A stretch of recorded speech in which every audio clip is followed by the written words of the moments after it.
My talk today is titled Shedding Light on Body Clocks and Brains, and I hope to share with you some interesting research on the effect that light can have on our body clocks, and why it is so important to use the right type of light at the right time of day, as well as to share some of my own research which is investigating the effect of light on the brain and body clock of the zebrafish. Firstly, how did I become interested in body clocks? I was studying biochemistry and pharmacology as an undergraduate at the University of Surrey, where I was fascinated with how drugs work, and importantly, how we can make them better, more specific and effective, and reduce any unwanted side effects. It was in my final year that I did one module in biological rhythms, and discovered that it's not just the type of drug that you give, or the quantity or delivery of that drug, but also the time of day that a drug is given that can have a profound impact on how effective that drug is. Some drugs are better to be taken in the morning, others the evening, depending on their activity and targets. Perhaps this shouldn't have come as much of a surprise, as our body's physiology changes naturally over the 24 hours in a day. And this isn't just our sleep-wake cycle, where we are more alert during the day and sleepy at night, but also other biological functions like body temperature and blood pressure, which change throughout the day and night, and would continue to change even if we didn't sleep. Who hasn't felt the cold on an all-nighter at about 4 a.m.? This drew my interest further into chronotherapy, the term used to describe when medication is given at an appropriate time of day to increase its effectiveness. One common example of this is in asthma, where asthma sufferers are more prone to suffer asthma attacks during the night. They often take their inhaler or preventative medication at night time before bed to keep them protected during the night when they are most vulnerable. One area of current research is to use chronotherapy in cancer treatment. It is showing that we can give radiation or chemotherapy or anti-cancer drugs at a time of day when they can be more effective at damaging the tumour cells and less damaging to the healthy cells, which also reduces the unwanted side effects. So how does the body clock work? Light is the strongest time cue for the human body. Light in the morning will wake you up and resynchronize your body with the time of day. Light enters your retina and follows a very specific neural pathway to a small area of your brain, the SCN, which then sends synchronizing signals to all the cells and organs in your body. Here is a diagram showing the eye, which receives the light and sends a signal to the SCN that then synchronizes all the clocks in the other tissues. In this way, the SCN can be described as a master clock.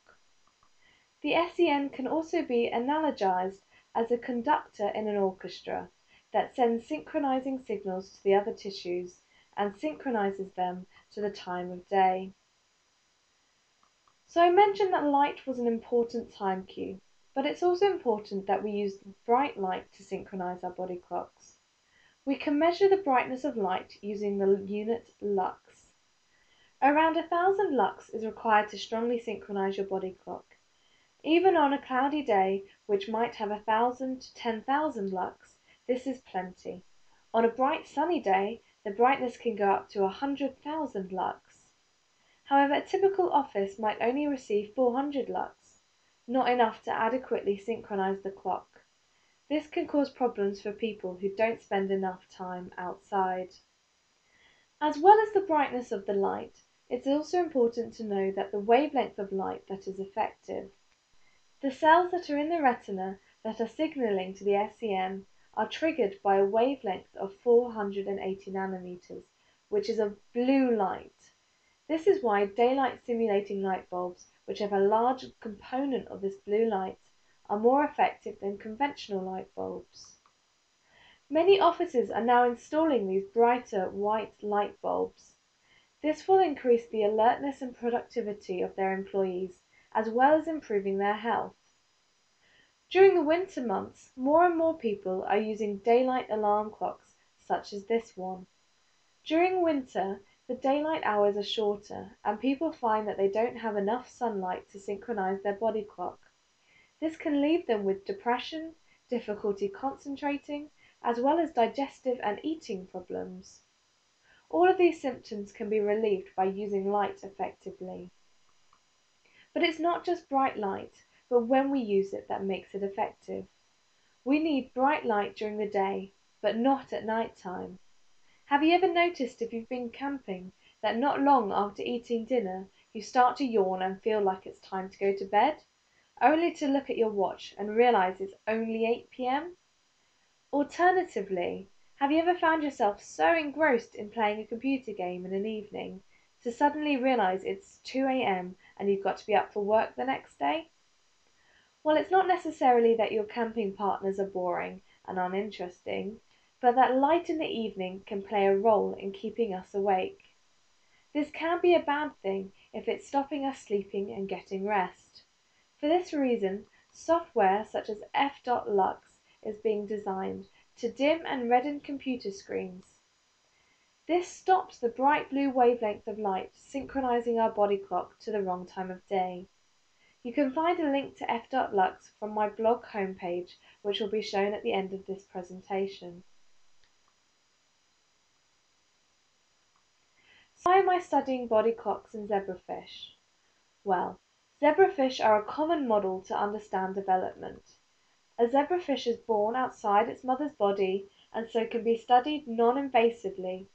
It's also transparent at this age, so all its organs can be seen as it grows. Zebrafish are also fascinating for studying regeneration. I don't know if any of you have seen the British Heart Foundation adverts that have been on TV recently, but they show that we can learn a lot from the zebrafish about repairing damaging hearts. We can dissect away the fin, the heart, or other organs, and as long as it doesn't cause so much damage the fish dies, the tissue will regrow, and normally to full functionality. Zebrafish are also being used as a cancer model. Their tumours grow very similarly to human ones, so we can test anti-cancer drugs rapidly. But for me, the zebrafish are especially interesting because of their body clocks.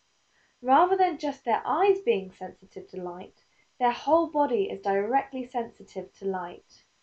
This means that we can synchronize the clocks in the cells of a zebrafish fin or heart directly by shining light on them. So the question of my PhD is to determine whether the brain or the eyes are actually redundant in signaling time of day information to the body. Or is the brain still playing an important role in light's time cue? So a lot of my research has focused on the zebrafish brain. Here is an image of a brain in culture. It's pretty tiny, being about the size of a grain of rice. Because of its small size, I'm able to culture the whole brain to monitor the body clock rhythms for several days. The way I'm examining the body clock rhythm is by looking at period 3 gene expression. Let me explain gene expression a bit. If any of you came to Andy Beale's Bite-sized talk earlier in the term, he used an excellent analogy. If DNA were a book and the chapters were chromosomes, then the words would be genes, and as you speak those genes aloud, that is gene expression. It is when the gene, which encodes the blueprint of a protein, is translated into the protein. Period 3 is one of a few genes which signal the time of day to the rest of the cell. Human and many other animals have period genes, and there is a large amount of similarity between how the genes behave. Here, I have cultured a brain for 5 days, and in the last days taken time points and determined how much of the period 3 gene is being expressed over these days. We can see that at noon the level of period 3 is at its highest, and this drops again through the night. This is useful, but it's limited in how much information we can draw from it. It would be nice to have this recording for several days, weeks even, and to have more time points, perhaps hourly, without me having to be in the lab to collect each of them.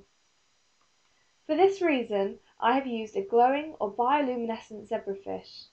This has used the gene from the firefly that causes it to glow, luciferase, and added it onto the period 3 gene. So when the period 3 gene is being expressed, luciferase is also being produced.